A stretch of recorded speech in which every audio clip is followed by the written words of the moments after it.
Acetic acid. Acetic acid is a sour substance found in vinegar that gives it its strong smell and taste. Example sentences. Acetic acid is what makes vinegar taste so sour. Acetic acid is what makes vinegar taste so sour.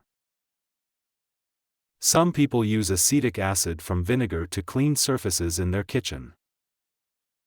Some people use acetic acid from vinegar to clean surfaces in their kitchen.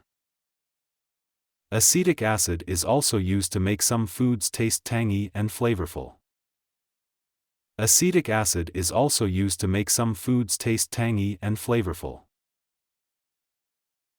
When you smell vinegar, that's the acetic acid you're noticing.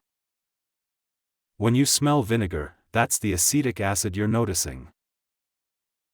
In science class, we learned that acetic acid can be found in pickles, giving them their sharp taste. In science class, we learned that acetic acid can be found in pickles, giving them their sharp taste.